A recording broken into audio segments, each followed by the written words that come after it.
अस्सलाम वालेकुम। आज हम सॉल्व कर रहे हैं example and assignment 13.1। Example 13.1 says that two protons and two neutrons in the nucleus of helium atom are held together by strong force which is required to overcome the electrostatic repulsion between the protons.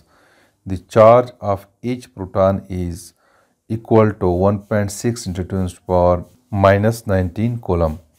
A distance of approximately 2 into 10 to the power minus 15 meter separated the two protons.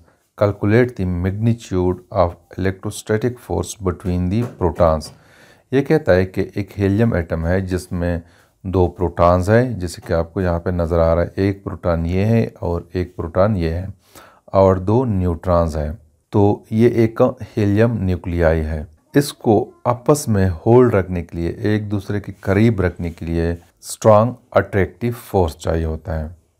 हमें कहता है कि हर एक proton पे जो charge है वो 1.6 into 10⁻19 coulomb है और इसके दरमियान जो सेपरेशन है यानी R it is equal to 2 into 10⁻15 metre है। तो इन दो प्रोटॉन्स के दरमियान जो इलेक्ट्रोस्टैटिक फोर्स है उसका मैग्नीट्यूड क्या होना चाहिए। तो मैग्नीट्यूड को फाइंड आउट करने के लिए सबसे पहले हम लिखते हैं गिवन डाटा। गिवन डाटा में हमें दिया गया है charge on proton which is equal to 1.6 into 10⁻19 coulombs. दो प्रोटॉन्स है, दोनों पे यही चार्ज है और इनके दरमियान जो सेपरेशन है it is equal to 2 into 10⁻15 metre. Third एक कांस्टेंट है के, जिसका हमें पता है कि it is equal to 8.99 into 10⁻9 newton metre square per coulomb square. इसको हम यूँ भी लिखते हैं कि ये वैल्यू तकरीबन बराबर है 9 के। 0.99 जो है ये तकरीबन बराबर है 9। तो मैं लिखता हूँ 9 into 10⁻9 newton metre square per coulomb square. हमसे जो रिक्वायर्ड है, जो हमने फाइंड आउट करना है वो है कूलम फोर्स, यानी FC को हमने फाइंड आउट करना है। तो कूलम फोर्स को फाइंड आउट करने के लिए हम इक्वेशन यूज़ करते हैं कि coulomb force is equal to K into Q1 Q2 divide by R square.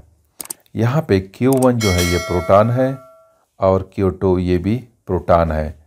तो मैं लिख सकता हूँ यहाँ पे कि K is equal to QP into QP divided by R square. तो यहाँ पे हम वैल्यूज़ पुट करते हैं।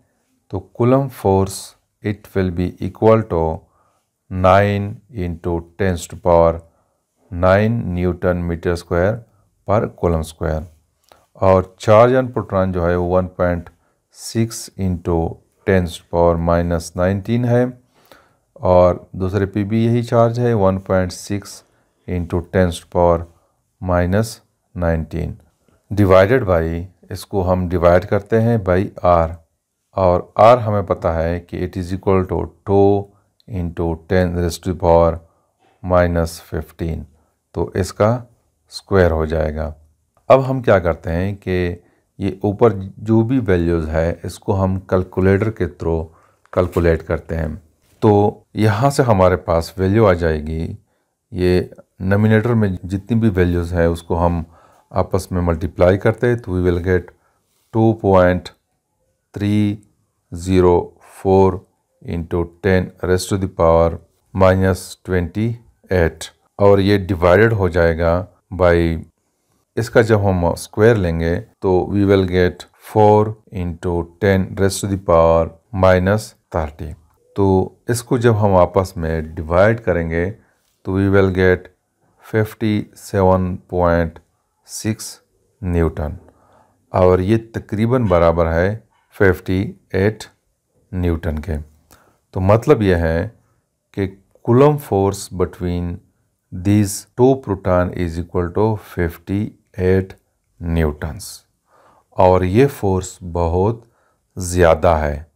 आपकी बुक में एक एक्सटेंशन दिया गया है कि considering the small size of nuclear particles, 58 Newton is very large force. How are the protons kept together in the nucleus? ये कहता है कि दो प्रोटॉन्स के दरमियान ये जो 58 न्यूटन का फोर्स है ये बहुत ज़्यादा है, तो इसके बावजूद ये एक दूसरे के करीब क्यों है, न्यूक्लियस में क्यों है? तो दोस्तों हमें पता है कि there is another type of force जिसको हम कहते हैं न्यूक्लियर फोर्स। जब ये दो प्रोटॉन्स एक दूसरे के करीब होती है तो उस वक्त न्यूक्लियर फोर्स ज़्यादा होती है कूलम फोर्स है। लेकिन जैसे ही हम प्रोटॉन्स एक दूसरे से दूर लेके जाते हैं तो न्यूक्लियर फोर्स जो है वो कम होती जाती है।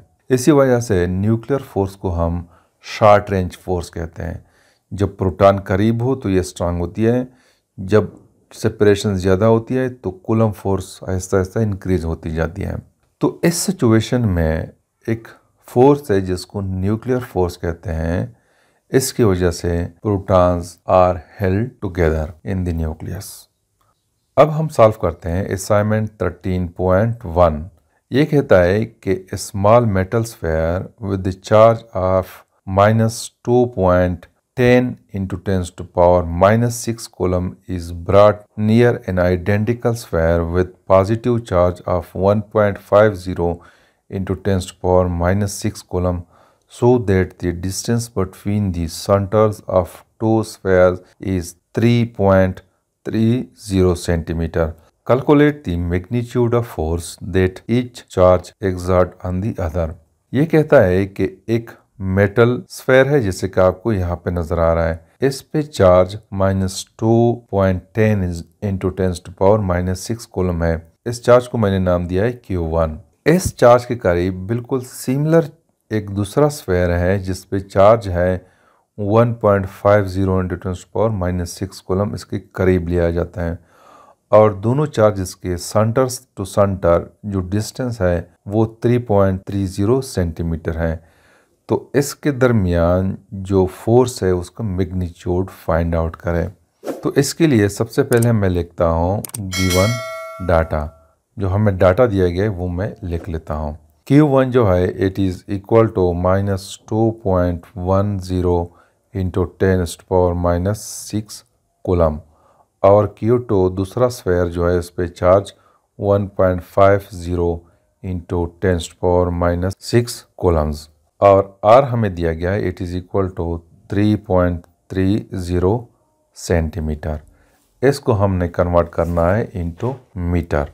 तो इसको अगर हमने कन्वर्ट करना है इनटू मीटर तो it will be equal to 0.033 metre हो जाएगा और की वैल्यू हमें पता है कि it is equal to 9 into 10 to power 9 newton metre square per coulomb square. हमसे जो रिक्वायर्ड है, जो हमने फाइंड आउट करना है वो है फोर्स। F को हमने फाइंड आउट करना है।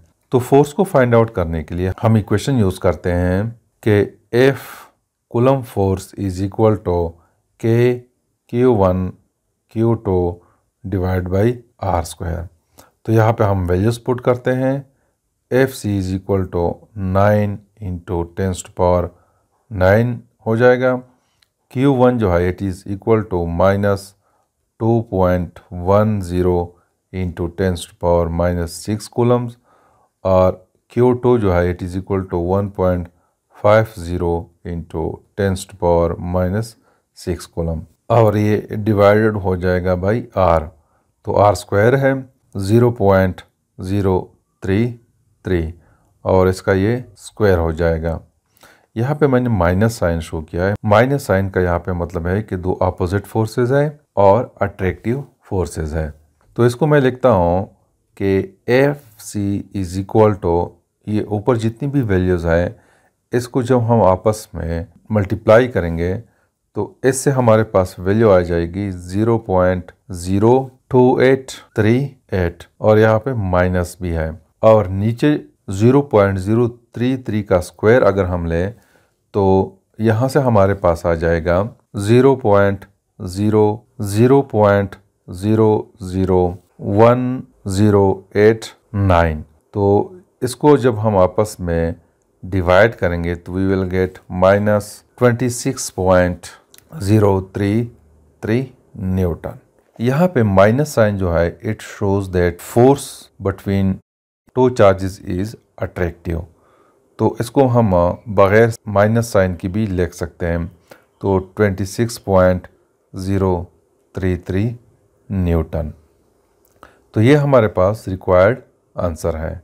तो this is something about the example and assignment 3.1। Thank you.